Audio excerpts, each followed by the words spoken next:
Boa tarde. Todo mundo bem? Todo mundo bem? Estão felizes? Olharam para o céu hoje? Dia bonito? Quente? Todo mundo gosta de Jesus?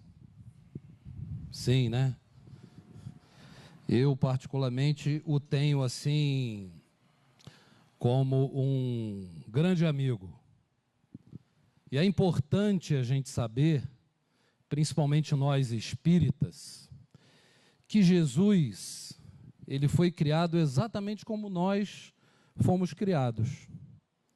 Todo mundo entende que essa é a realidade? Porque se Jesus não tivesse sido criado da maneira como nós fomos criados, como é que nós poderíamos tê-lo como modelo e guia? Como poderíamos nós seguir alguém, os exemplos de alguém que já tenha sido, que já tenha vindo de forma perfeita, pura, né, da maneira que nós o conhecemos? Então Jesus, no seu início evolutivo, ele foi criado assim como nós, simples e ignorantes. Exatamente da mesma maneira. O que nós não podemos afirmar é como foi essa trajetória de Jesus. Se ele foi mais rápido, se ele errou menos, se ele acertou muito mais do que outros, porque nós também, dentro da doutrina espírita, estudamos e entendemos que cada um de nós aqui no nosso processo evolutivo, a gente pode avançar um pouco mais rápido que outros. Por isso que muitas vezes o processo reencarnatório, ele é tão doloroso para algumas almas que por vezes cometem erros ditos pequenos, mas que precisamos aguardar aqueles que ficaram para trás, muitas vezes para corrigir um erro pequeno. Ou seja, nós não passaremos de série se precisarmos fazer correções na nossa trajetória. Isso é que traz mais ou menos dor para aqueles que estão no caminho evolutivo. Vou dar um exemplo aqui muito básico, né? Vamos supor que alguém aqui entre nós, né, talvez nosso irmão Aureli, já esteja num plano evolutivo, num nível evolutivo mais elevado do que todos nós. E aí ele desencarna, mas ele comete um erro comigo, que estou muito para trás ainda e não alcancei ainda o nível evolutivo do nosso irmão. O nosso irmão poderia ir para um outro momento de vida, para um outro plano espiritual, mas nós só passamos de um plano para o outro se nós tivermos todas as nossas dívidas pagas. Está lá em Mateus 23, 25, onde Jesus diz: reconcilie-se com seu adversário enquanto estais a caminho, para que não seja mandado para a prisão e que não seja obrigado a cumprir pena. Essa prisão é o corpo físico e a pena são nossas provas e expiações. Então, por isso é que a gente não tem como acertar a velocidade em que Jesus atingiu o nível em que ele chegou no planeta Terra, ou seja, quando a história começou a acontecer com a vinda dele. Porque Jesus foi um ser tão importante, que o mundo se divide entre antes e depois do Cristo. Mas também é interessante a gente saber que não só por sermos cristãos, que o planeta todo é cristão. Vocês sabem qual o percentual de cristãos que existem no planeta hoje? 33% do planeta acredita no Cristo. 33%. Então, 1/3 do nosso planeta é cristão. Os outros 2/3 não acreditam em Cristo, não acreditam em Jesus. Diante dessa realidade, isso é fato, tá? Isso é ciência, isso é número, então não tem como ter erro. Diante disso, a gente precisa entender que se Jesus retornasse hoje ao planeta, como ele seria recebido? Vocês acreditam, hoje o planeta tem em torno de 8 bilhões e 200 milhões de habitantes. Então, cerca de 2 bilhões e 400 milhões de pessoas são cristãs. Os outros não são. Os outros 6 bilhões têm outra religião, têm outra crença. Então, se Jesus retornasse hoje, talvez ele fosse novamente crucificado. Dependendo da região, dependendo do lugar, dependendo da maneira que ele chegasse, das ideias. Porque nós acreditamos, o Brasil é um país predominantemente cristão, mas o resto do planeta não é. Então, a realidade que nós temos, o que nós entendemos, o que nós acreditamos, o que nós pensamos acerca de Jesus, é excelente, nós acreditamos, nós sabemos como é, mas não é o planeta todo que pensa assim. Então, por isso que nós precisamos espalhar de maneira convicta, séria e correta quem foi Jesus. Quem foi essa alma? Quem é esse espírito? Que na língua dele lá no aramaico antigo era chamado de Yeshua. E no aramaico eles também chamavam, né, eles reduziam o nome a apelidos, e aí chamavam Jesus de Yeshu, sem o A no final. Yeshua Bar Yosef era o nome de Jesus. Jesus, filho de José. Porque naquele tempo não tinha sobrenome, então eles se dirigiam às pessoas como fulano, filho de fulano. Então era Yeshua Bar Yosef. Esse era o nome de Jesus. Então, para a gente iniciar a nossa tarde, iniciar a nossa conversa, é importante que a gente saiba que Jesus foi criado simples e ignorante. E teve a trajetória assim como a nossa trajetória. Teve seus problemas, teve suas crises, teve suas dificuldades, teve seus erros, teve seus acertos. Assim como nós.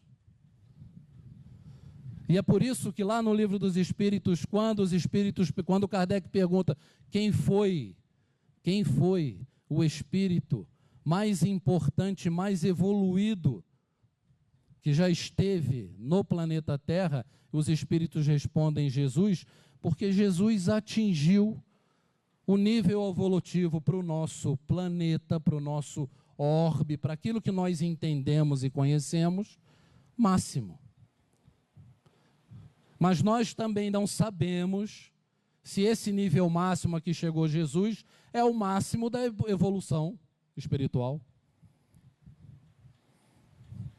Alguém aqui pode responder com certeza que Jesus chegou ao nível máximo da evolução espiritual? Jesus chegou ao nível máximo da evolução espiritual que nós conhecemos. Então isso é relativo. Relativo a quê? Relativo ao nosso entendimento do que é evolução espiritual. Assim como felicidade. A gente fala que a felicidade é relativa. E por que que a felicidade é relativa? Porque se eu perguntar aqui a cada um de vocês o que é felicidade, cada um vai ter uma definição de felicidade diferente. Para uns, felicidade é estar numa praia num dia de sol. Para outros, a felicidade é ter dinheiro no banco. Pergunte para um morador de rua, numa noite fria, o que é felicidade. O que vocês acham que ele vai responder? Uma coberta, um cobertor e um prato de sopa quente. Então, felicidade é relativo ao momento, ao que nós entendemos como sendo felicidade, assim como evolução. Qual é a evolução máxima permitida no nosso planeta? É aquela que cada um de nós entende como sendo o máximo. E os espíritos dizem isso para nós. Então vejam como é importante a gente ter um entendimento mais afinado, não só da doutrina espírita, mas do que é a vida. Não só dos ensinamentos do Cristo, mas do que nós precisamos fazer com esses ensinamentos. Porque tão pouco adianta a gente vir à casa espírita toda semana ou uma vez por semana, tomar passe e continuar sendo a mesma pessoa lá fora sempre. Se não fizermos as mudanças necessárias, se a gente não colocar em prática aquilo que a gente aprende, nada muda na nossa vida. Nada muda. Fé sem obras não caminha.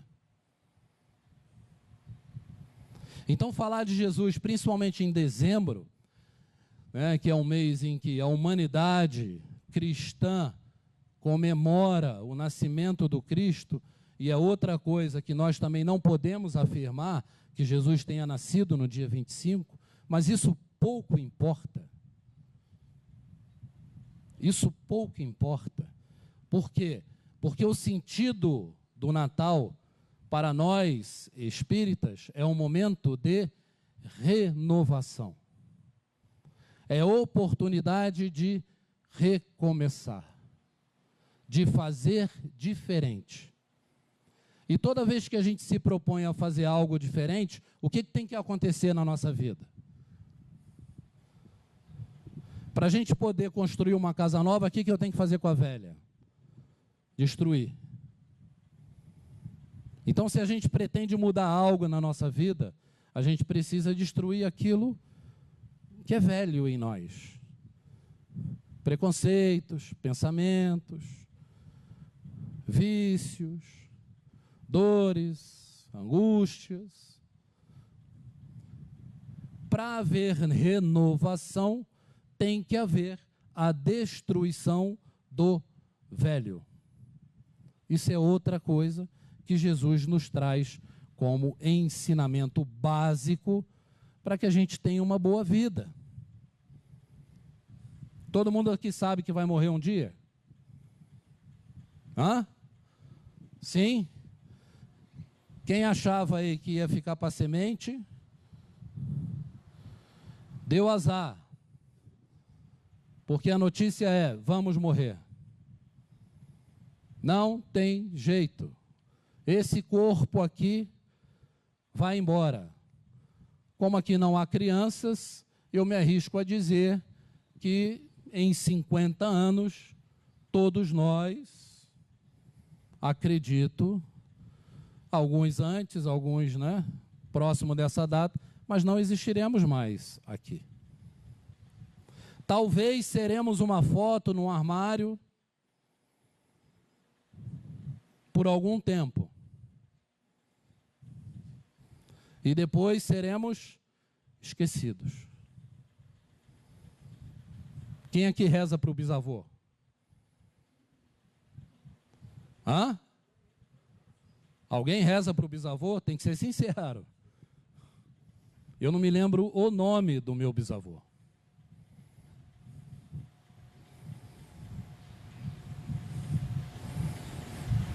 E não está tão longe de mim. Meu avô morreu com 98 anos de idade. Um dos meus avós. Então, essa é a realidade. É dessa maneira que precisamos viver. E o que é que nós precisamos fazer para ter uma boa morte?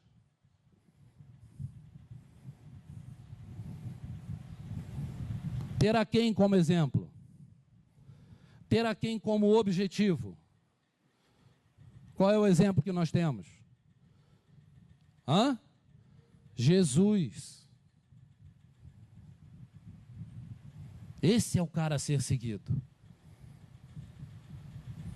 Então, se vocês têm apego a alguém, a algum palestrante, a alguma pessoa dentro da doutrina espírita, não sigam pessoas, sigam a doutrina, sigam Jesus, sigam esses ensinamentos, que isso não irá nos decepcionar nunca. Pessoas nos decepcionam, a doutrina não. O ensinamento de Jesus, nunca. Porque ele não fica velho. Há mais de 2000 anos, os ensinamentos de Jesus aqui estão. Não mudaram, e é o único ponto no Evangelho que nunca foi contestado. O ensinamento moral do Evangelho, que foi ditado por Jesus.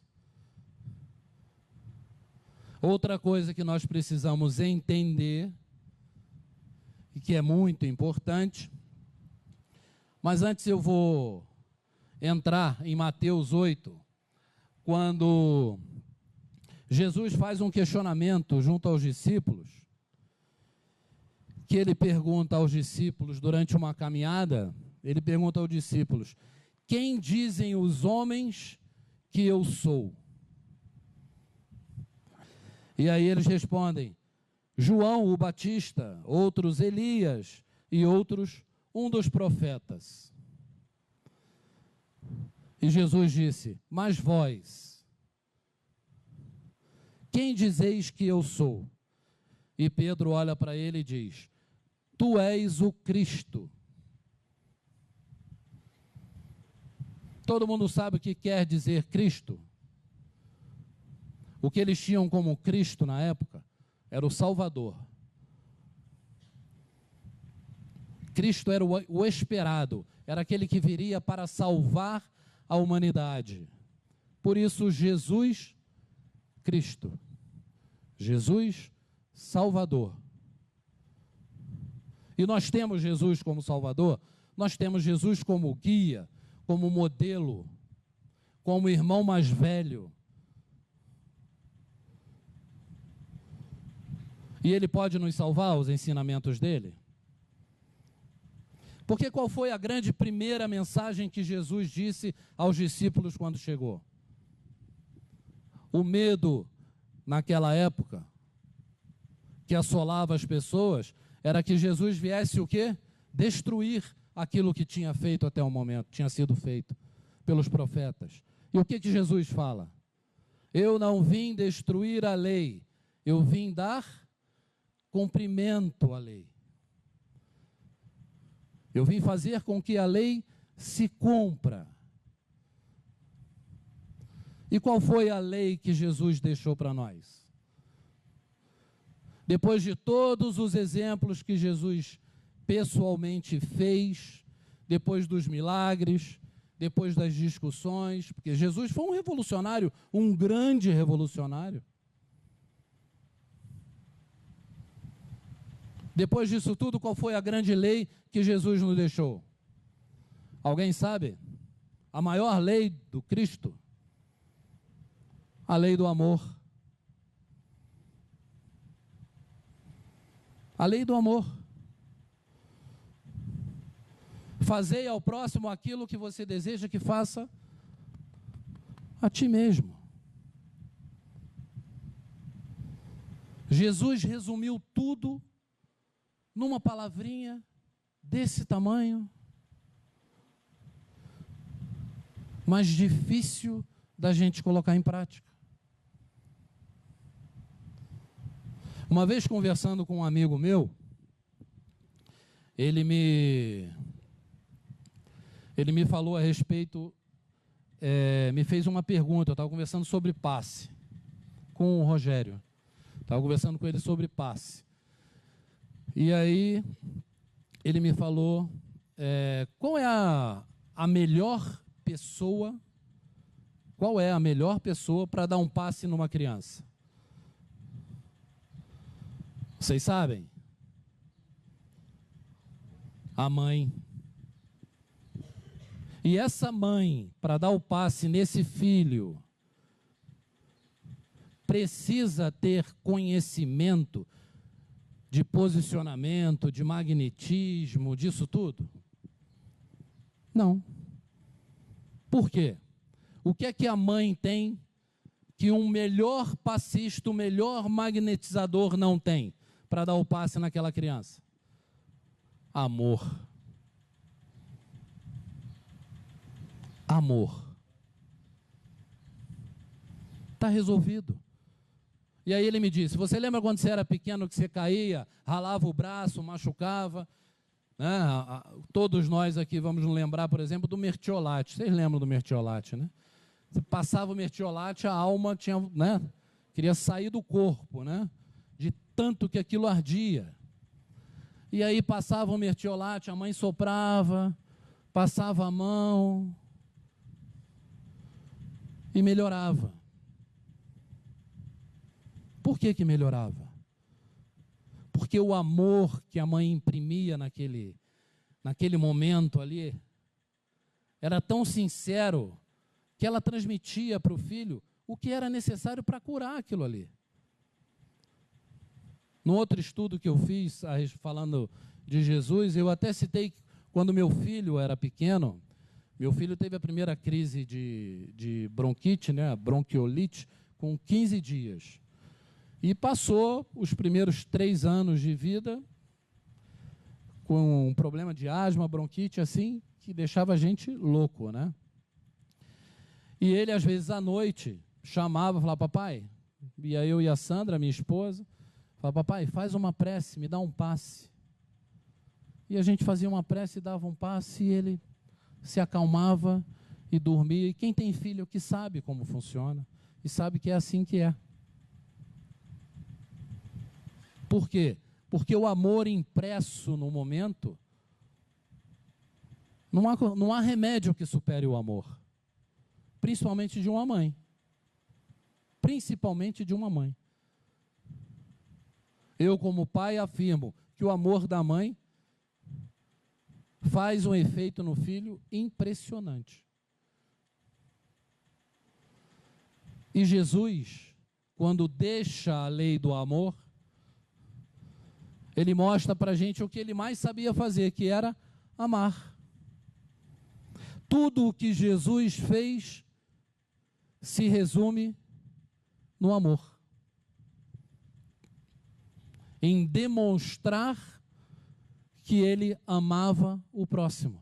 E a solução para todos os males que nos afetam, tanto como sociedade quanto a nossa pequena vida no lar, se resume no amor. Alguém aqui tem parente difícil? Ninguém tem parente difícil? Não? Eu estou vendo uma pessoa só fazendo assim. Ninguém tem? 2. Mais ninguém? Vou dar chance para vocês. Eu tenho parente difícil. Da última vez que eu falei isso, a pessoa olhou para mim e falou, vai ver que o difícil é você. Esse é outro problema. Né? Às vezes o difícil em casa, se a gente não tem um parente difícil, temos que ter cuidado. Porque o difícil pode ser a gente. O nosso lar é onde nós mais precisamos cultivar o amor. É onde nós mais precisamos aprender a amar. É no nosso lar. É no meio familiar. Às vezes nascem 2, 3, 4, 5 irmãos totalmente diferentes. Mas naquele meio ali, um é espiritualizado. Aquele um é a base, é o exemplo para os outros. Aquele um é quem vai ter que suportar a carga de carregar todos os outros. E eu vejo isso muito claramente. Muito claramente. Em várias vidas, em várias almas, em várias pessoas, porque é assim que funciona. porque é o meio que nós temos de nos preparar para a sociedade, para a vida, e para a gente deixar a vida. Porque não se enganem, tudo que Jesus nos deixou é para que a gente possa sair de cada encarnação melhor do que quando chegamos. É assim que tem que ser. Lá em João 8,12, Jesus diz: eu sou a luz do mundo. Se fosse hoje em dia, imagine as redes sociais como estariam se aparece um cara falando que é a luz do mundo. Vocês conseguem imaginar isso? Eu sou a luz do mundo. Quem me segue não andará em trevas, mas terá a luz da vida. Por que Jesus disse que ele é a luz do mundo? Ele estava querendo o quê? Se mostrar? Não. Ele estava dizendo que o ensinamento básico dele é que ia trazer para a gente a salvação. Então lá, quando a população aguardava o Cristo, ou seja, o Salvador, essa imagem distorcida, achando que ia descer um cara e ia resolver a vida de todo mundo, e ia levar todo mundo para o paraíso, mas não é isso. Não é dessa maneira que funciona. Ele veio mostrar o caminho. Mas quem é que anda por ele? Nós. Quem caminha somos nós. Toda religião tem a obrigação de fazer isso. Apresentar Jesus, mostrar o caminho. E quem anda somos nós. Isso não vai nos livrar de dores, de problemas, de conflitos, de dificuldades. Tudo isso vai continuar acontecendo da mesma maneira que sempre aconteceu. Mas sabem a diferença? É que a gente vai superar com mais facilidade. Muito mais facilidade. Se tiver aqui uma caixa com 50 quilos, quem é que vai carregar essa caixa com mais facilidade? Um cara que treina, que faz exercício, que exercita os músculos, ou um cara que não faz nada? O cara que treina, não é? Ele vai levantar os 50 quilos com muito mais facilidade. Por quê? Porque ele está preparado. A fé é assim.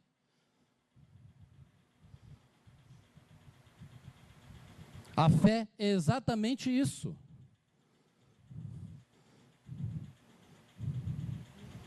E o que é que a gente está fazendo com a nossa fé? Estamos colocando ela em jogo? Estamos dando obra à nossa fé? Como é que a gente está exercitando a nossa fé? Como é que eu estou fortalecendo a minha fé? O que é que eu estou fazendo para quando eu tiver um problema, eu conseguir superar esse problema? Perguntem-se aí como anda a sua fé. Eu estou preparado para suportar um problema? Eu estou com a fé em dia. Talvez não venha problema. E talvez o problema venha e você tire ele tão facilmente que você nem perceba que aquilo foi um problema para você. E isso em qualquer momento da vida. Então é isso que Jesus diz e quis deixar de mensagem quando ele diz: eu sou a luz do mundo, ou seja, fortaleçam-se. E entendam a mensagem. Por isso que o Evangelho é segundo o Espiritismo. Por quê? Porque os Espíritos não é um evangelho espírita. O evangelho é o mesmo. São partes dos 4 evangelhos autorizados pela Igreja Católica na época, porque existem outros 15 ou 16 que são tidos como apócrifos, né? O Evangelho de Maria Madalena, o Evangelho de Judas, tem vários outros evangelhos, mas somente 4 foram incorporados e se transformaram nas mensagens que nós conhecemos, que foram colocadas na Bíblia. Acho que João, Mateus, Lucas e Marcos. Os outros foram colocados de lado. Então, esses 4. Então, são as mesmas mensagens. É o mesmo evangelho, só que os Espíritos vieram e nos deram o prazer de adequar a linguagem para que a gente pudesse entender de maneira mais clara as mensagens de Jesus.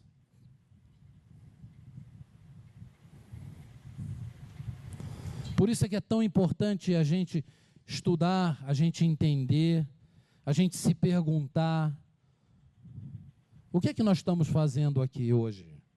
O que é que nós viemos fazer na casa espírita? O que é que me trouxe à casa espírita? Qual é o nosso objetivo de estar aqui hoje? Aprender algo novo, para colocar em prática. Viemos tomar um passe, uma água fluidificada, buscar resolução, clareamento de algum problema. A gente pode receber isso? Pode. Pode. Depende de quê? Da gente. Depende do momento do passe, se você estiver pensando naquilo que você está recebendo. Não adianta você tomar um passe pensando na conta que você tem que pagar. Não adianta, não vai receber nada.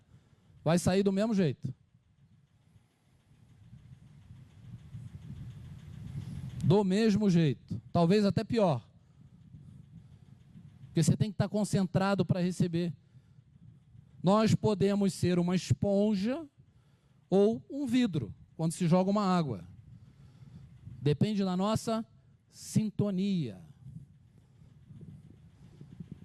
Jesus ensinou isso. Quando Jesus estava andando no meio da multidão, que ele para, chama o discípulo e diz: alguém me tocou. E aí o discípulo diz a ele: mas mestre, aqui as pessoas estão se acotovelando, tem muita gente, como é que eu vou, como é que é o...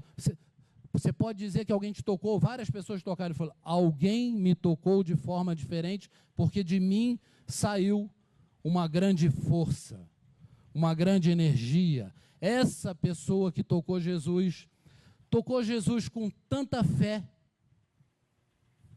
que Jesus sentiu sair dele uma energia grande e diferente. Isso é o quê? Fé. Fé. A verdadeira fé. Por isso que uma mãe, quando faz uma prece para um filho, uma mãe quando passa a mão numa ferida, uma mãe quando assopra, o filho se cura, ou alivia, porque ali tem amor, tem crença, tem muita coisa envolvida, tem Jesus naquele momento. Então é isso que nós precisamos entender para ter uma vida melhor, uma vida mais fácil, uma vida mais prazerosa, um entendimento melhor da vida, ter as respostas básicas que tanta gente aí fora procura. Por que que eu nasci aqui, em Nova Friburgo, ou em Bom Jardim, ou em outra cidade? Por que que eu nasci nessa família? Por que que as coisas para mim são tão difíceis? Por que esta doença? Por que essa dificuldade? Todas essas respostas estão próximas da gente. Estão aqui, ó, guardadas aqui, ó. A gente sabe. Quando a gente erra, a gente não sabe que está errando? Hã? Não sabe? Quando a gente vai estar cometendo um erro, a gente não sabe que está cometendo um erro? Eu me arrisco a dizer que em mais de 90% dos casos a gente sabe que está errando. Se for em relação a outra pessoa, então, a gente sabe muito mais. Fala, tô dando aqui cometendo um ato falho aqui pesado. Então, por que a gente não corrige antes de fazer? Por que a gente não dá um passo atrás e corrige aquilo que a gente fez? Se a gente sabe que está errando, sabe que aquilo vai ter consequência. Então, quando Jesus diz, eu sou a luz do mundo, é nesse sentido. Olha o meu exemplo. Jesus não se magoava com nada. Assim como pedir perdão a Deus também não funciona, porque vocês acham que Deus, Ele vai se magoar com a gente? Ele vai se decepcionar com a gente? Não vai. Deus é criador, é força, é energia, é causa primária de tudo. Deus criou as leis e as leis estão aqui para serem cumpridas, as leis naturais, as leis divinas. O perdão que a gente precisa pedir é a quem a gente cometeu um erro. Às vezes com a gente, o auto-perdão. Então são essas mensagens do Cristo que a gente precisa entender e colocar em prática. E não existe momento melhor quando a humanidade, cristã, eu digo isso porque não é a humanidade inteira que comemora o Natal, está em sintonia. Por que o momento é propício? Por que eu disse que não interessa se o Jesus nasceu ou não no dia 25? Pouco importa. Mas a humanidade cristã está em sintonia. Está todo mundo voltado para o mesmo momento, com o mesmo pensamento. Essa é a oportunidade. Esse é o momento. Às vezes, famílias que não se falam, eu particularmente, eu sou meio ogro nesse sentido, porque eu sou muito realista, e eu acho que às vezes a família muito próxima passa o ano inteiro sem se ver, aí chega no Natal, quer se reunir todo mundo. Mas às vezes mora do lado. Por que não vê um pouquinho antes, não é verdade? Mas o que a gente tem que pensar? Eu fui lá ver também. Porque a gente é bom para apontar, né? Mas quando a gente aponta o dedo, tem, 3 virado para a gente. Então a gente tem que balancear isso, saber entender isso. Então esse é um momento propício, porque está todo mundo voltado com o mesmo pensamento, está todo mundo em sintonia. Então é o que a gente precisa buscar. Bom, a gente já falou, em João 13, 34, Jesus coloca um novo mandamento, e é o mandamento do amor, quando ele diz, um novo mandamento vos dou, que vos ameis uns aos outros, como eu vos amei, que também vós uns aos outros vos ameis. Então, gente, o amor, ele resolve todas as questões, inclusive o momento que a gente vive não só no Brasil, como no mundo. Seria tão simples, mas tão simples, se a gente simplesmente cuidasse da nossa vida, em vez de cuidar da vida do próximo. Se a gente fizesse o básico, ou seja, ajudar ao próximo, ajudar a quem precisa, trabalhar de maneira correta e honesta sem prejudicar a outros, tratar bem, dar um bom dia, uma boa tarde às pessoas que nos cercam. Isso é o básico. Isso é o básico. Vocês já deram um bom dia a alguém e a pessoa virou para você só se for para você? É horrível isso. Você já deu bom dia a alguém e a pessoa não te respondeu? Isso é horrível. E vejam vocês, isso é o básico.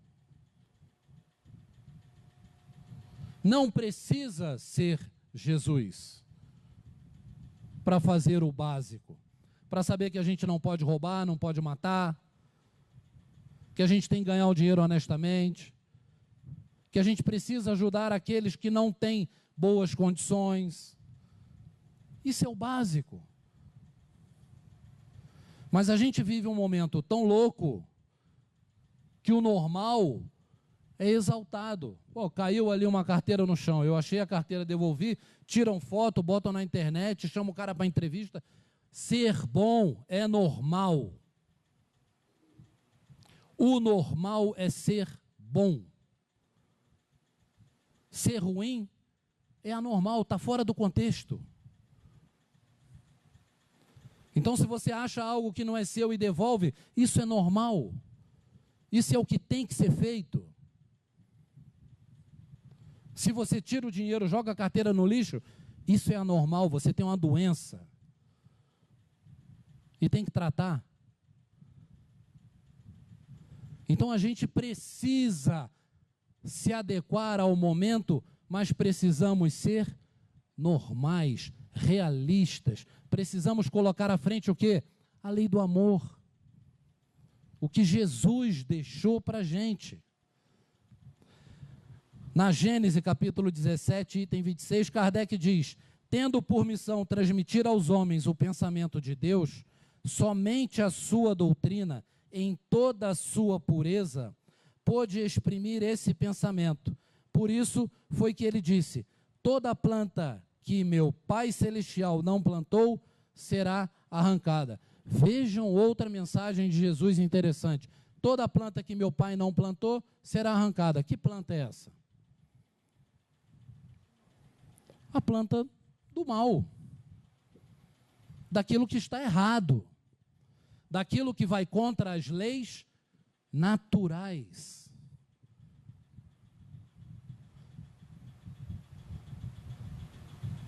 Não as leis humanas, não as leis feitas atrás das mesas. Essas são falhas e elas vão se adequar com o tempo. E mudarão. E mudarão. Mas as leis divinas, as leis naturais, essas são imutáveis. Essas são eternas. Se eu pegar uma semente de laranja, jogar aqui no chão, aqui, vai nascer o quê? Melancia ou laranja? Hã? Laranja. Tem como nascer melancia nesse pé? Não tem, porque a lei de Deus diz que ali naquela semente vai nascer uma laranja e ponto final. Deus não vai revogar nenhuma das leis que são imutáveis para fazer uma mágica. Por isso que os milagres, ditos milagres de Jesus, não são milagres. A doutrina espírita esclarece e nos mostra como funcionou e o que aconteceu em cada um deles. Mas ali estava impresso o quê? Um poder magnético impressionante, porque Jesus era perfeito para o nosso planeta, uma mediunidade excelente, e ele tinha o amor. Ele amava todas as pessoas, sem distinção. Então vejam vocês que é possível, porque hoje nós temos nas casas espíritas médiuns, capazes de ver, de ouvir. Alguns têm percepções, né, capazes de prever, não exatamente o futuro, mas de dar direcionamentos. Algumas coisas podem ser ditas, outras não. Existem médiuns que fazem cirurgias espirituais inexplicáveis para a ciência. Eu tenho um caso dentro da minha casa com meu pai, que o médico foi, operou, passou quase um ano depois, né? Meu pai retornou ao médico, o médico botou ele sentado, falou, olha, vou lhe contar, vou até contar para vocês aqui, porque meu pai tinha um tumor no rim, né? E fez uma cirurgia espiritual, tal, antes, fez algumas, né? Acho que fez mais de uma. E aí foi fazer a retirada desse tumor no rim. E aí o médico abriu e tal, né? Retirou lá o rim, fechou. A cirurgia foi um sucesso. Meu pai foi para casa e tal. O tempo passou. Um ano depois, quando o médico foi dar alta, o médico sentou com ele e falou, olha, eu vou te contar uma coisa que eu não te contei ainda, porque eu fui pesquisar e tal, mas aconteceu um fato na sua cirurgia que é inexplicável, não tem na literatura, né, na medicina, nenhum dos meus amigos, e o cara era um cirurgião, está vivo, né, renomado no Rio, o cara muito bom. O cara falou, olha, eu abri, e quando eu me preparei para tirar o tumor do seu rim, ele escorreu do seu rim e caiu em cima da minha mão. E aí todo mundo ficou na sala de cirurgia meio que espantado. Eu olhei, seu rim limpo, não tinha mais nada. Eu fechei e acabou. Então eu estou te explicando que isso aconteceu e eu não sei o que você fez ou o que era. E meu pai falou com ele, falou, eu sei que o senhor não acredita e tal, mas eu fiz cirurgia espiritual, assim, assim. O médico falou, não, mas isso aí, né? O médico falou, isso é a sua crença e tal. O médico não acredita, né? Esse não acreditava, né? Então, essas coisas acontecem. Mas vai acontecer com todo mundo? Não, vai acontecer para quem tem fé, para quem tem merecimento, para quem busca. Existem uma série de fatores que tem que culminar nesse momento, para que isso aconteça. Então, por isso, Jesus é tão importante para a gente. Por isso que quando a gente pensa em Jesus, a gente tem que pensar nos ensinamentos, no modelo e numa forma de quê? Botar isso em prática. Não adianta, e eu digo a vocês, exercício da semana para vocês. Façam algo, se é que, né, tem alguém que ainda não faça, mas faça algo em prol do próximo. Porque isso é dessa maneira que a gente vai mudar o mundo. Não existe outra maneira, não existe fórmula mágica para o mundo melhorar. Não existe. Se nós espíritas estamos aqui sentados achando que o mundo regenerador está nas minhas costas e vai me atropelar, não sei se nós estamos tão próximos assim. Porque uma troca de geração dura 70 anos, gente. 70 anos. A nossa geração está indo. Talvez nós tenhamos aqui 2 gerações. A geração mais velha está passando. A minha está entrando. Eu sou o próximo da lista. E a geração que está vindo? Como é que ela está vindo? Ela está preparada? Essa geração está conhecendo Deus?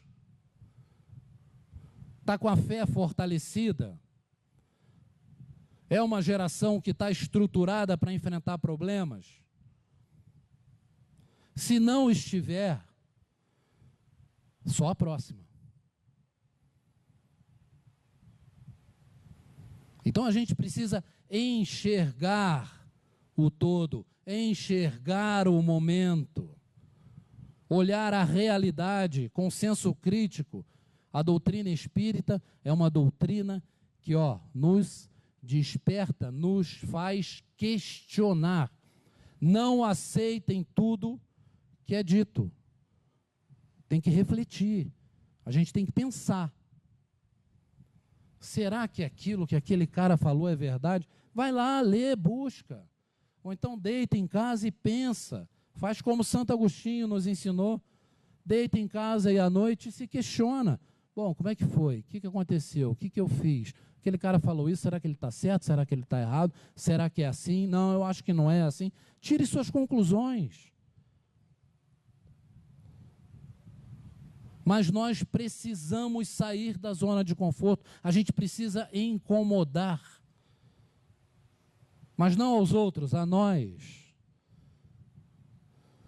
Tem uma coisa que eu sempre falo em todos os estudos: sejam úteis. Sejam úteis. Utilidade prolonga a vida. Não duvidem disso, porque é assim que funciona. O universo conspira ao nosso favor. Nosso irmão maior, Jesus, nosso Pai, nosso Criador, Deus, Ele quer que a gente vença.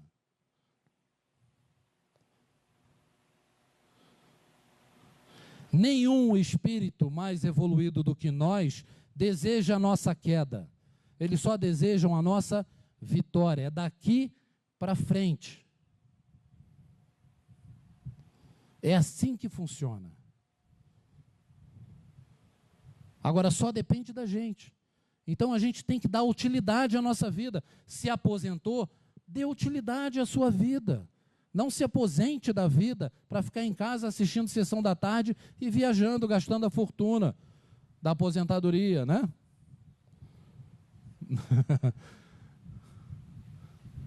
Não façam isso. Aproveitem, viajem, desfrutem. Claro, normal, isso não é proibido.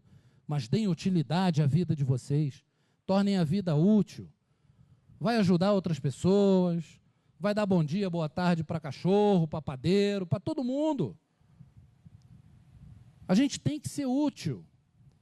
Porque é dessa maneira que a gente vai conseguir mudar a humanidade. Caso contrário, vai continuar sendo do mesmo jeito. Nada vai mudar. Quem aqui quer nascer no planeta Terra na próxima encarnação? Levanta a mão para mim. 1, 2, 3, 4, 5, 6, 7, 8, 9, 10, 11. E o resto? Para onde vocês querem ir? Hã? Mas vocês não querem vir para o planeta Terra? Vocês querem ir para onde? Eu faço essa pergunta porque eu tenho curiosidade, né? Porque se a gente não vier para o planeta Terra, para onde a gente vai? Já pensaram? Se eu pedir para vocês imaginarem aí, imaginem aí na mente de vocês, imaginem um cenário de guerra, de destruição, de morte, de sofrimento. Imaginaram? Eu tenho certeza que todo mundo consegue imaginar. Agora eu vou perguntar a vocês, imaginem um planeta celeste, onde não existe dor, onde não existe sofrimento, em que a vida é só alegria e felicidade. Ninguém consegue imaginar. Sabe por quê? Porque a gente não conhece. Simplesmente porque a gente não sabe o que é isso. Por isso é que eu falo que tudo é relativo. Relativo a quê? Ao nosso entendimento. Então vamos ser realistas, vamos projetar a felicidade. Esse é o planeta que a gente vai herdar. Ninguém herda aquilo que não constrói. Lembrem-se disso. Sejam úteis, mudem o nosso cenário hoje, porque é esse cenário que a gente vai herdar no futuro. E se a gente vai voltar para cá, a gente tem que deixar boa semente aqui. Então, deixem bons netos, apresentem a Deus ao maior número de crianças que vocês puderem, como hoje tem evangelização aqui embaixo, o maior número de crianças possíveis precisam ser apresentadas a Deus. Porque é isso que vai mudar o planeta. Essa é a única coisa que vai mudar o planeta. A lei maior de Jesus, o amor. Muita paz e até a próxima.